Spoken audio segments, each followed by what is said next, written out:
What happens when the spotlight never turns off, only burns hotter?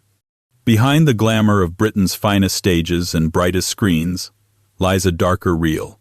25 actors, beloved and broken, who weren't just consumed by fame, but by the bottles and pills that came with it. This isn't gossip, it's a reckoning, because for every standing ovation, there was a collapse just out of frame. And Hashon, it didn't just end a career, it took everything. Welcome to the real backstage of British acting, where brilliance bled into addiction, and no one knew when the curtain had really closed. Before we dive in, hit that subscribe button if you're into the strange, the tragic, and the stories they don't teach in drama school. And while you're here, drop a comment. Where in the world are you watching from? And what time is it right now? Midnight in Manchester? Sunrise in Sydney? Let's see who's still awake for this descent into the forgotten side of fame. 1. Jack Wilde. Jack Wilde was 14 when he walked through a Technicolor dream in Oliver, grinning his way into cinema history as the Artful Dodger. And for a brief moment, he wasn't the child star that Hollywood and Britain could agree on. But fairy tales written in the 1,960 seconds rarely came with rehab clauses. Fame came fast, money came faster, and vodka came fastest. By 21, he was a full-blown alcoholic. Not, I party too hard alcoholic, but the kind of alcoholic who'd drink wine for breakfast and vodka for survival. By his mid-20s, Wilde was stumbling through auditions he couldn't remember, calling directors who'd stopped picking up, and asking his wife for understanding that eventually ran dry. His body started failing him early. Multiple cardiac arrests, lost voice from cancer, tongue gone, voice box removed. If tragedy had a sound, it would be silence, and Jack Wilde lived the rest of his life without the voice that made him famous. His last years were strangely serene, sober, reflective, and ravaged. He once said, "If I had stayed off the bottle, I could have been a really good actor," past tense, as if he'd already eulogized himself. Jack Wilde didn't just fall, he decayed in public, with the precision of a cautionary tale. But if he was a warning, no one listened. Because the next name on the list drank himself right off the set of a national institution and straight into a detox clinic he'd never leave. 2. Kevin Lloyd. Kevin Lloyd didn't play drunks, he was one. Typecasting just made it easier to hide in plain sight. Millions knew him as DC Tosh Lines from The Bill, the reliable copper with the reliable pint. Off-screen, the pints didn't stop. He didn't clock off. He just kept drinking until the character disappeared and the man unraveled. His colleagues noticed first. Slurred lines, missed cues. The smell. One day, he showed up too drunk to film. The producers made the call, sack him. It wasn't just a career-ending moment, it was an intervention disguised as a firing. Lloyd checked into a detox clinic. That should have been the hopeful turn. But detox isn't a miracle, it's a gamble. Within days, he left the clinic to drink again, then came back, then collapsed. He choked to death in his sleep while under medical care. Asphyxiation. There was litigation. There were headlines. There were regrets. But no comeback arc. He was 49. Here's the worst part. Kevin Lloyd was on the brink of fixing it. He had kids. He wanted back in. He knew the cost. But alcohol isn't interested in redemption arcs, only repetitions. And in Lloyd's case, the story ends the way too many do, with a warning label that came too late. And yet, it still wasn't the most violent professional collapse in British comedy. That title goes to a man whose brain was a war zone, and who decided to medicate it with vodka, cocaine, and punchlines until they all turned on him. If you're still here after that, you're exactly the kind of person this channel is for, so take a second to subscribe and stay with us for the rest of these untold stories. And while you're down there in the comments, tell us where you're listening from and what time it is this a late-night rabbit hole or a daytime descent into the darker side of fame? 3. Tony Slattery. Tony Slattery was the 1,990 seconds in a single human body, manic, brilliant, overexposed, and crumbling. You probably remember him from Whose Line Is It Anyway? Firing off improv one-liners with the speed of someone who had to be high. And you'd be right. Slattery's mind was moving so fast it needed substances just to keep it tethered to earth.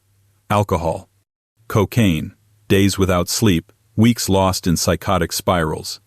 Fame wasn't the trigger, it was the accelerant. Behind the charming chaos was untreated bipolar disorder, early childhood trauma, and a self-destructive intellect that refused to ask for help. By 1996, the breakdown came total, catastrophic, and televised in its absence.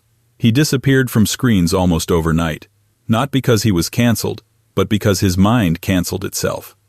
Slattery later described that period as a fog of vodka and oblivion, and the press didn't disagree. He tried to come back. There were interviews, theater roles, moments of hope. He was candid, self-deprecating, always the smartest guy in the room, even when his hands were shaking. But every return was partial. He died of a heart attack in 2025, and while the obituaries were kind, the story remained unresolved. Slattery was too bright to burn out quietly and too broken to keep burning. But the man who comes next? He burned with style.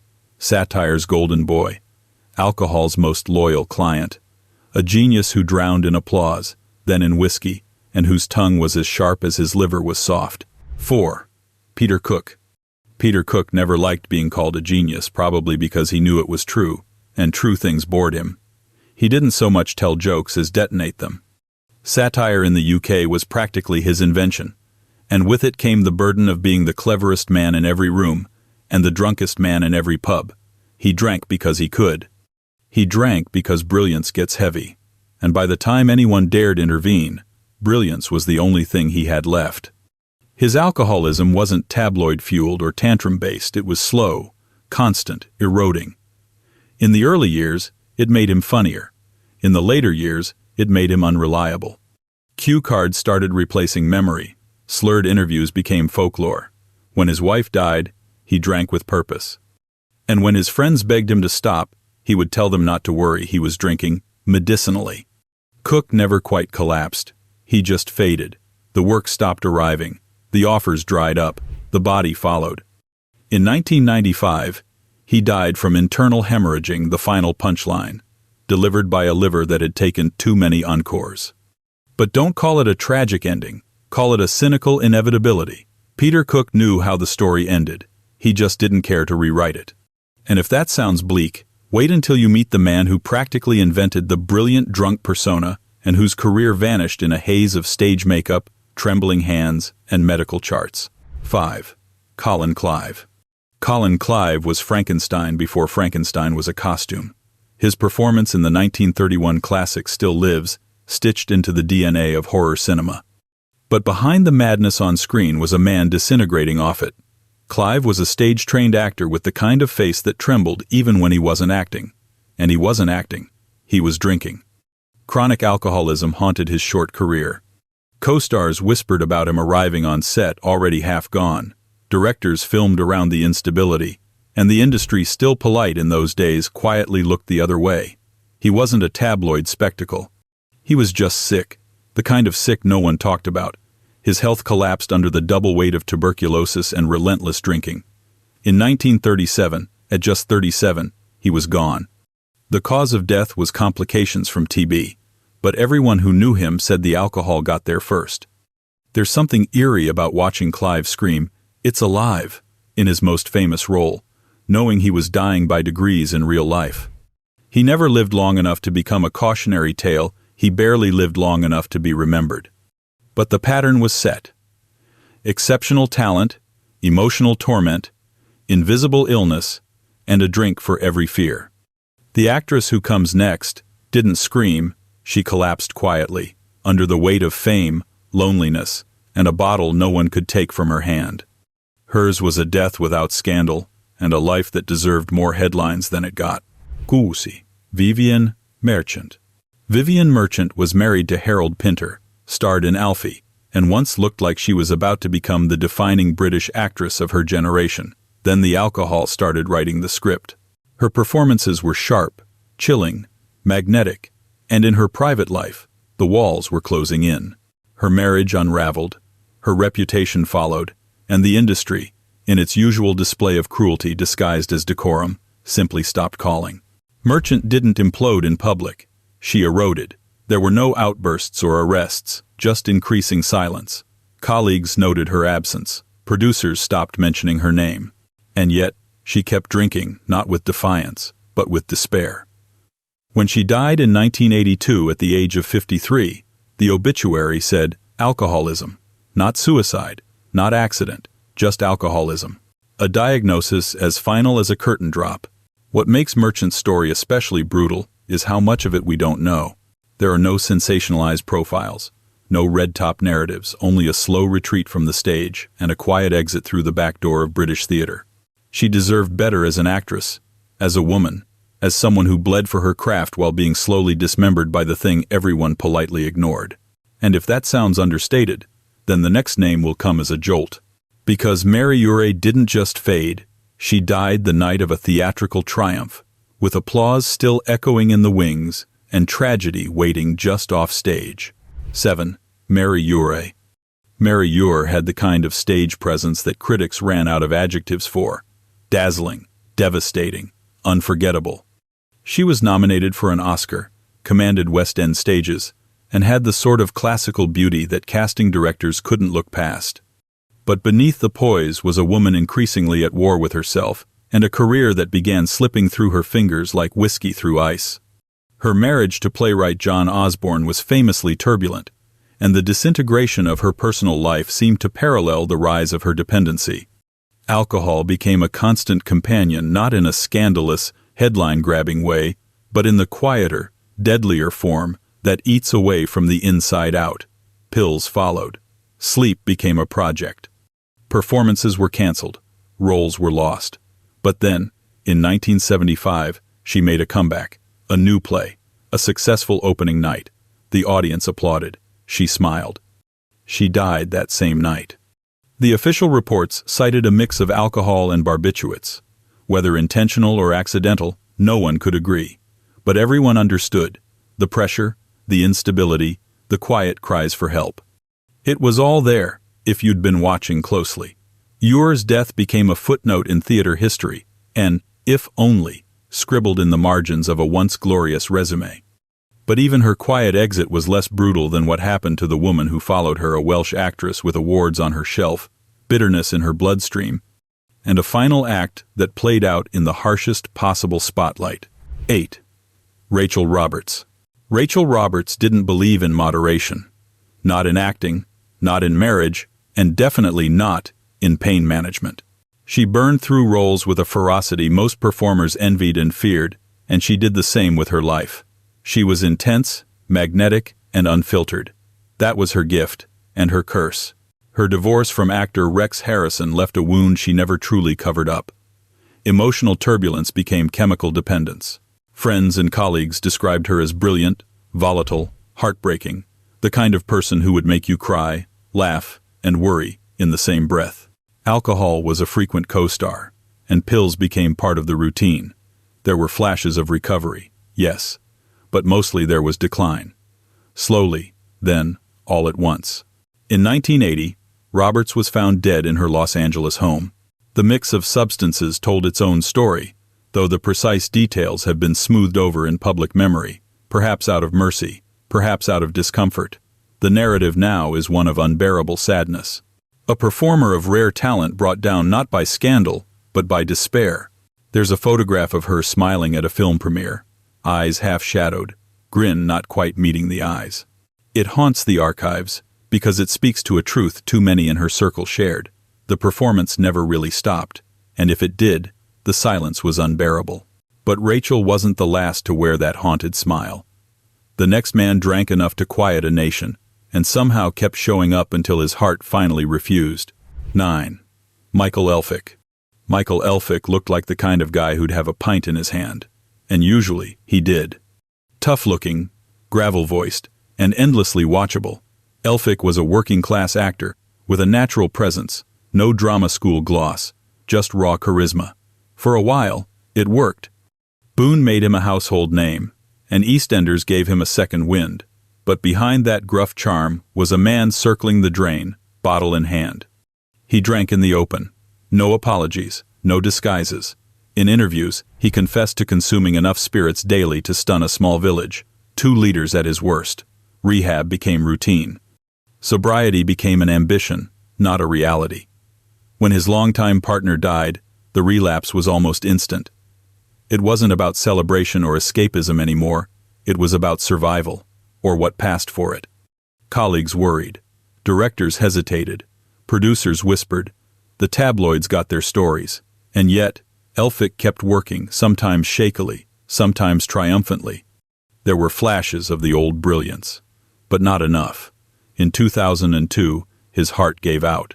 He was 55. It wasn't a shock. Not really. His health had been deteriorating in plain sight. But the finality still hurt because Elphick had the kind of talent that should have lasted decades longer. Instead, it became a case study in the difference between surviving and living. And that distinction mattered even more for the woman who followed him, a blonde bombshell whose fame burned as hot as her fall was cold, and whose off-screen life was stranger than any tabloid could invent. 10. Diana Dors. Diana Dors was Britain's answer to Marilyn Monroe, and like most answers, hers came with a twist. A screen siren with a cheeky wit and a love of the spotlight, Dors spent decades dancing between fame and notoriety. She wasn't just an actress. She was a brand, a headline, a gossip magnet. But behind the peroxide charm was a life built on unstable ground and a dependency that lasted far longer than the cameras. She started early. The parties were legendary. The drinking, routine. Her lifestyle wasn't a secret, it was part of the myth. But as the roles slowed and the limelight dimmed, the chaos stayed. Legal trouble arrived in the form of a shoplifting charge for bottles of spirits, the kind of petty scandal that hinted at deeper disarray. Her health waned. Her finances collapsed. The once vibrant icon found herself tangled in debts and family strife. And still, she smiled for the cameras, gave interviews, cracked jokes. Her later years were a strange blend of resilience and ruin. By the time she passed away in 1984 from cancer, her life had become a tapestry of contradictions. Adored and exploited, wealthy and bankrupt, loved and deeply lonely. The addiction never made front-page news the way the glamour did, but it lingered behind every headline, every bankruptcy notice, every failed comeback. And she wasn't alone. The man who follows her on this list drank more quietly, with less chaos, but the damage, when it came, was surgical and final. 11. John Le Mesurier. John Le Mesurier was a gentleman. Even his drinking was polite. Best known for playing Sergeant Wilson in Dad's Army, he had a voice like warm tea and a face that made understatement an art form. Off-screen, he brought that same gentle energy into a life shaped and slowly unraveled by alcohol. He was never loud about it. No scandals, no bar fights, just a slow, steady erosion. Friends knew, family knew. He drank not to escape the spotlight, but to soften the sharp edges of life outside it. And for years, he got away with it. His professionalism remained intact. He worked, charmed, performed. But eventually, the body caught up with the bottle. He was diagnosed with cirrhosis, and later suffered multiple hemorrhages. The final decline wasn't theatrical, it was clinical. When he passed away in 1983, many remembered him for his kindness, his wit, and his impeccable comedic timing. Fewer spoke openly about the drinking, partly out of respect, partly out of discomfort. Because John Le Mesurier didn't look like an addict. He looked like your favorite uncle, the one who always knew just what to say, even when his own life was quietly falling apart. He was loved, deeply. But love doesn't prevent cirrhosis, and civility doesn't reverse liver failure. He died as gracefully as he lived, but grace is no shield. The man who comes next didn't go quietly. He drank like it was a sport, lived like it was a fight, and died before anyone could figure out which one he was trying to win. 12. Richard Burton. Richard Burton drank like he acted, with intensity, elegance, and just a touch of madness. Born into a Welsh mining family, he climbed from coal dust to Shakespeare to international fame, becoming one of the most magnetic actors of his generation. He was also one of the most destructive. His alcoholism wasn't just a footnote, it was a defining character in the tragic theater of his life. He married Elizabeth Taylor, twice. He wore fame like a burden. In interviews, he veered between charm and exhaustion. And all the while, the drink was there, sometimes celebratory, more often necessary. Biographers trace his health problems, career volatility, and emotional spirals to a drinking problem he both acknowledged and romanticized. Detox attempts came and went. So did roles. So did friends. His liver suffered first, then his heart. He died in 1984, just shy of his 60th birthday. The official cause was a brain hemorrhage, but no one needed the autopsy to tell them what had done the groundwork. Burton is remembered as a giant, a man who could recite Dylan Thomas with tears in his eyes and then pick a fight with his own reflection. His addiction never stripped away his genius, but it gnawed at its edges, frame by frame. In every late career performance, you can see the weight of it not in his voice, but in his eyes. And yet, even his collapse wasn't quite as harrowing as the next one.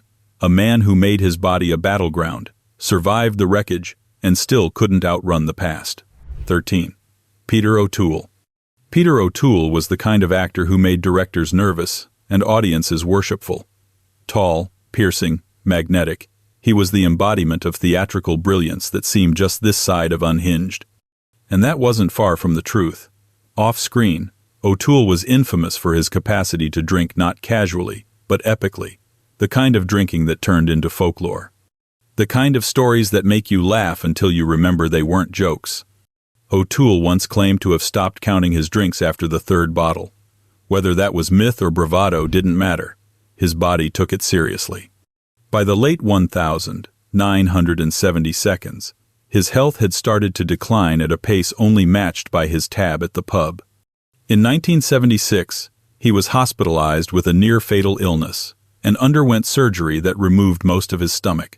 Doctors told him to quit drinking. He eventually did. But not before it left permanent damage. The remarkable thing? He kept working. Even in later years, you could find O'Toole delivering performances that reminded everyone why they tolerated the chaos. He received multiple Oscar nominations and gave some of his best work after he gave up alcohol, a rare second act, even if the shadow of his past never quite receded. He lived longer than most expected, dying in 2013. And by then, the legend had already outpaced the man. But behind the Irish charm and theatrical bombast was someone who had come frighteningly close to dying for applause. And yet, the man who comes next didn't court fame with poetry or grand entrances. He drank without flair, without myth, and paid for it just the same. 14. Trevor Howard. Trevor Howard was never the life of the party. He didn't dominate headlines. He didn't throw tantrums or charm reporters. He simply worked a consummate actor, known for his steady hands and serious gaze. But there was another side, quieter and more corrosive. Behind the calm exterior was a long and difficult relationship with alcohol that many of his colleagues whispered about, but few confronted directly.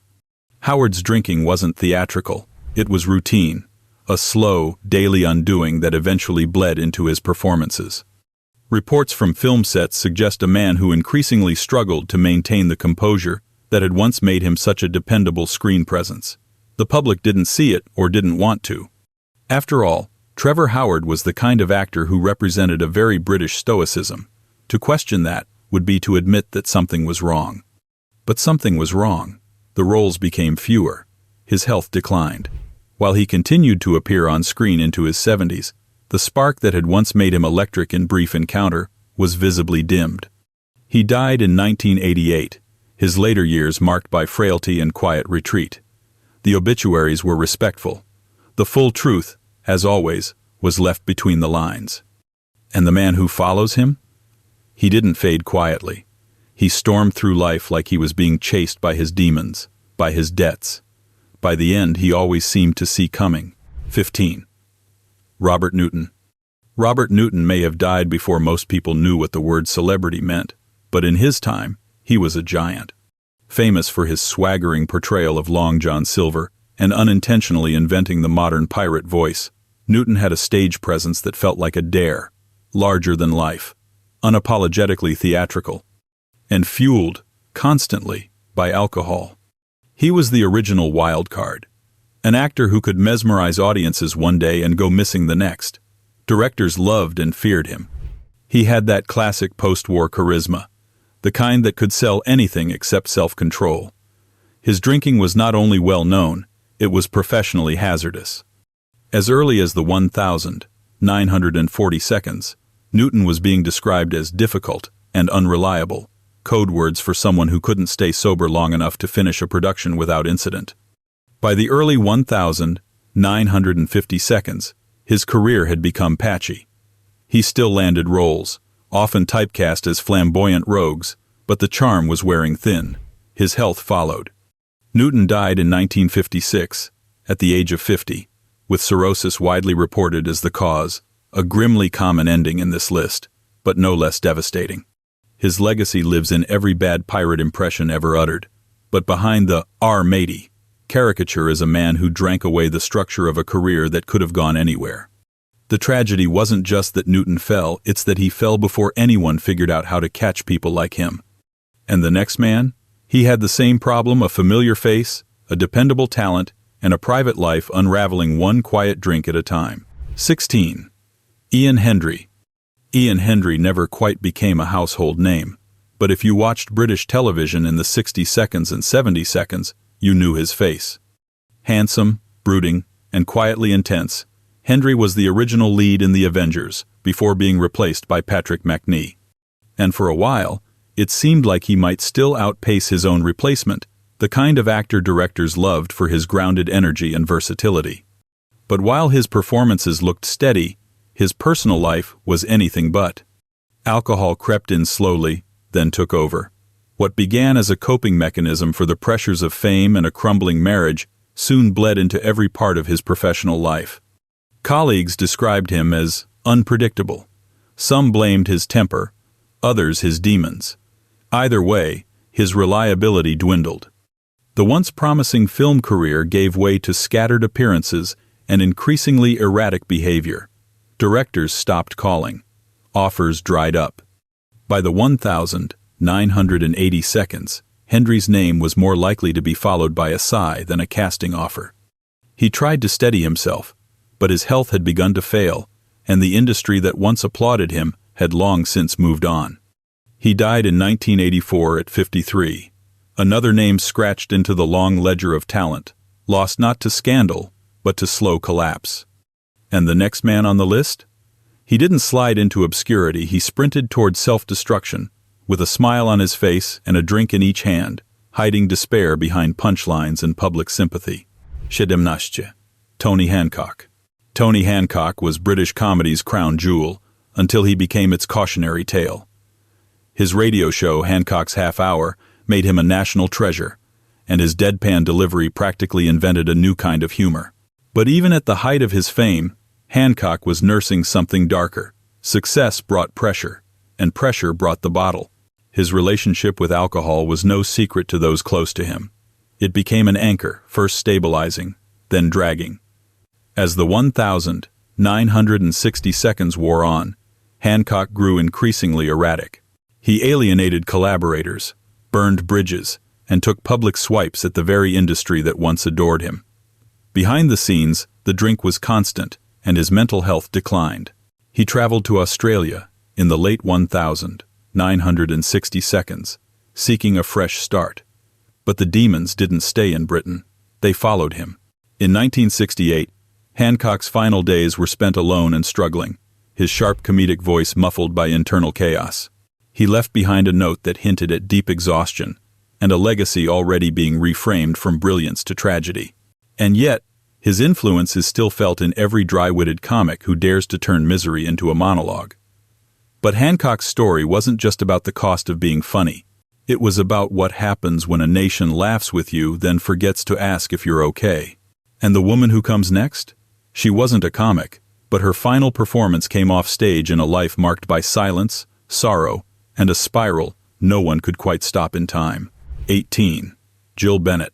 Jill Bennett was sharp, poised, and devastatingly effective on stage. With a presence that could turn an ordinary line into a masterclass in tension, she built a career that spanned film, theater, and television. But behind that precision was a woman barely holding it together. The word most often used to describe her offstage was troubled, which, in show business, is just a polite way of saying someone's slowly falling apart. She struggled with depression for much of her adult life, and as roles became fewer and the pressures of the industry compounded, she turned inward. Alcohol became a constant, a cushion against the world's indifference and her own growing despair. By the time the 1,980 seconds arrived, her career had dimmed, and her personal life, including a famously toxic marriage to playwright John Osborne, had left her isolated and unstable. Her death in 1990 was reported with a kind of quiet resignation, as if everyone had seen it coming. The retrospectives painted a familiar picture: talent squandered, warning signs missed, opportunities lost. But what they often failed to mention was how much brilliance she packed into every scene, even near the end. Bennett didn't just act, she revealed.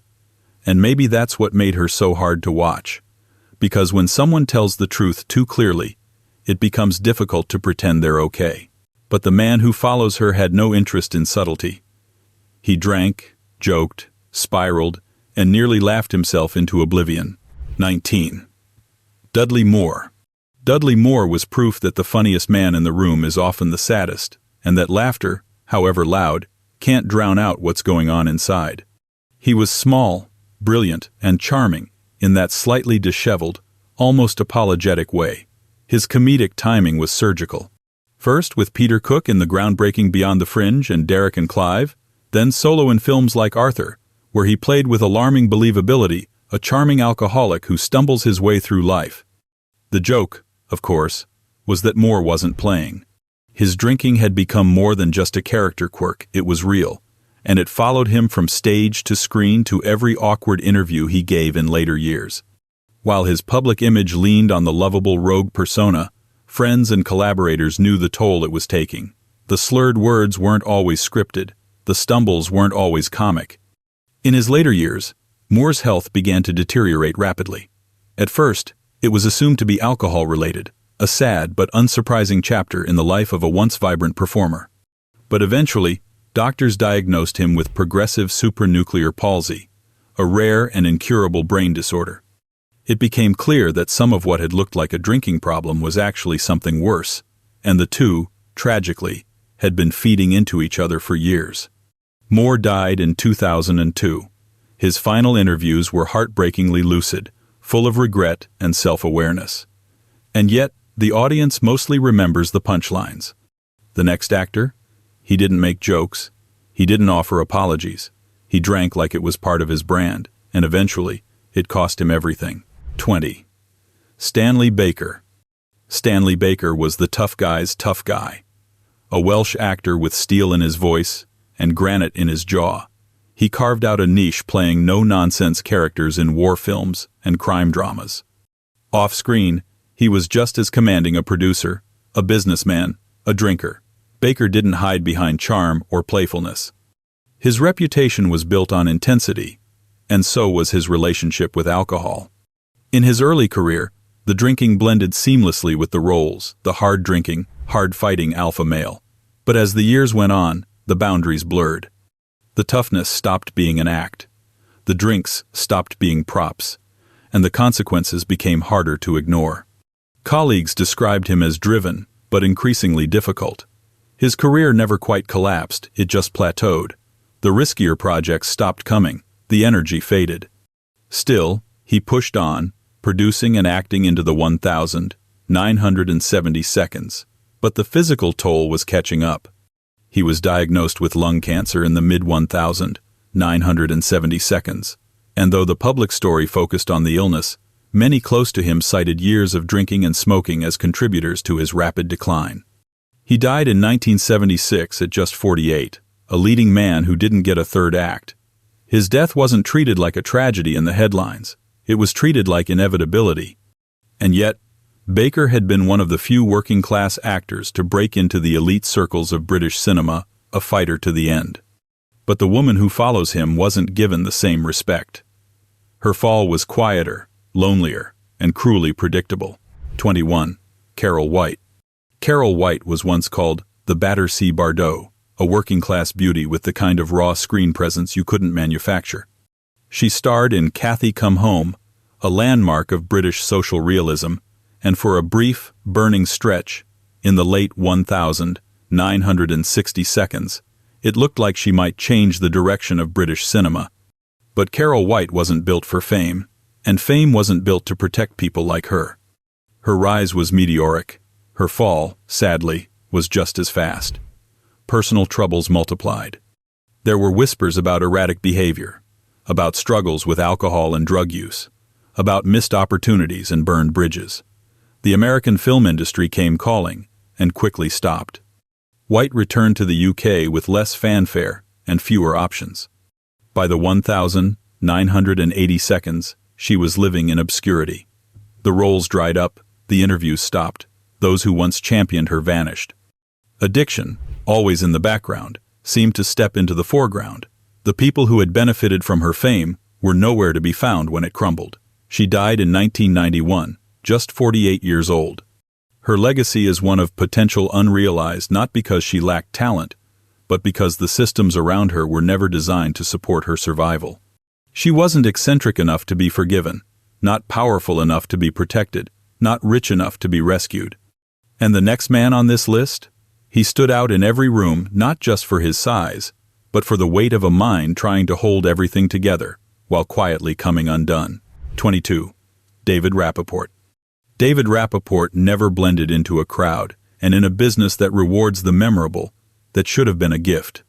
He had a sharp, expressive face, a voice that could flip from warmth to menace in a single breath, and a screen presence that made even the smallest role feel larger than it was. From Time Bandits to cult television, Rappaport was everywhere for a while. And then, just as suddenly, he wasn't. Hollywood can be cruel to anyone who doesn't fit its idea of normal, and Rappaport lived at the intersection of visibility and isolation.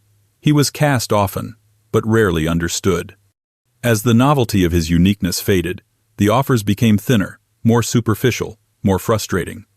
Behind the scenes, his life became a tangle of disappointment, financial stress, and emotional exhaustion. Various career tragedy accounts and biographies have pointed to struggles with substances during this period, not in the sensational sense, but as part of a wider unraveling. It wasn't about wild parties. It was about coping with being sidelined. By 1990, the pressure had become unbearable. Rappaport died at just 39, and the industry that had once applauded him went quiet. There were no grand tributes. Just a few shocked co-stars, and a body of work that suddenly looked like it had been cut in half mid-sentence. Rappaport's story is not just about personal struggle, it's about what happens when a system built to exploit difference stops knowing what to do with it. And the person who follows him on this list was once the most famous girl in Britain, until fame turned into something far colder. 23. Charlotte Coleman. Charlotte Coleman was practically born on camera. As a child, she was everywhere. Television, film, variety shows, a bright, clever presence who seemed to grow up in front of the nation. And when she reached adulthood, she didn't disappear, quite the opposite. Films like 4 Weddings and a Funeral gave her a second wave of fame, one built on wit, warmth, and the comforting sense that she was someone you already knew. But growing up in the spotlight leaves marks you don't always see. By the late 1990s, her life had become unstable. Some career tragedy compilations and biographical sources describe a period of emotional and chemical turbulence, the kind that creeps in when the applause fades and the pressure to keep performing never does.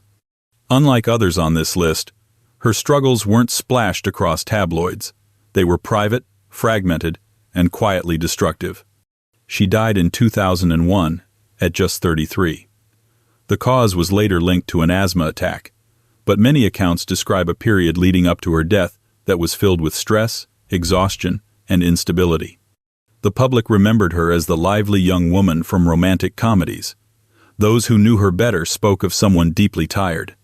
Charlotte Coleman didn't get a chance to grow old, to reinvent herself, to escape the child star gravity that never quite let go. Her story is heartbreaking not because of scandal, but because of its unfinishedness, a career that was still mid-arc when it was suddenly cut short. And the man who comes next? He didn't burn out quietly. He drank, joked, and collapsed on stage in front of the same audience that had cheered him for decades. 24. Sid James. Sid James was laughter in human form. That gravelly chuckle, the knowing wink, The eternal cheekiness. He was the beating heart of the Carry-On films, and one of the most recognizable figures in British comedy. He played the lovable rogue so convincingly that audiences assumed he was one, and in many ways, he was. James came from a world where hard drinking wasn't just accepted, it was expected. Long theater runs, endless touring, late nights, early call times. The whiskey flowed, and so did the jokes. While there's less clean medical documentation of clinical addiction compared to others on this list, his reputation as a heavy drinker was legendary. It was part of the persona, part of the culture, part of the machine that kept him on stage, even when his body was begging him to stop. In 1976, while performing in a farce called The Mating Season, James collapsed on stage. The audience thought it was part of the act. It wasn't. He died shortly afterward from a heart attack. The final irony was brutal. A man who made millions laugh, gone in the middle of a punchline. Sid James didn't fade away. He went out in front of a paying crowd, doing the thing he'd done all his life, performing through the pain. And if that feels unsettling, it should. Because it leaves us with a final question that lingers far longer than the laughter. How many of these stories ended not when the actors were ready, but when their bodies finally refused to keep playing along? 25. Diana Dors. Diana Dors only appeared once on this list officially. But she lingers here again, at the end, like cigarette smoke in a velvet-curtained room. And that's not because we forgot to move her. It's because her story resists simple categorization. Too complex to dismiss, too public to ignore, and too contradictory to summarize in one clean entry. If the others on this list faded, collapsed, or combusted, Dors did something stranger. She performed her downfall, like she knew the camera never stopped rolling, even when the film had long run out. Her early career was already touched on the stolen spirits, the glossy scandals, the gossip columns gasping over every marriage, party, and courtroom appearance. But what bears repeating isn't just the tabloid arc, it's the structure of it. Diana Dors lived through 3 acts: the blonde bombshell, the fallen starlet, and the haunted matriarch. And in each one, the drinking stayed not loud or violent, but ambient, like music in the background of a too-long dinner party.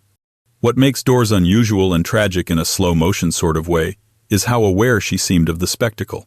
She turned her misfortune into monologue. She gave interviews about being broke with the same bravado she once used on set. She let the public in on the unraveling, as if daring them to look away. And still, there's something sadder underneath the showbiz drama. The way she died, surrounded by chaos and debts, not long after her son lost access to what little inheritance remained. The way her legacy became a kind of shorthand for fame's cruelty, tabloid exploitation, and the slow, social decay of being a woman past your cinematic prime. So no, she wasn't listed twice. She just never left. Dors represents not only herself, but a whole category of entertainers who managed to turn collapse into content, who stayed visible long after they'd been forgotten. And maybe that's the most haunting addiction of all. Not to drink, or drugs, or pills, but to attention, to applause, to the illusion that being seen is the same as being loved.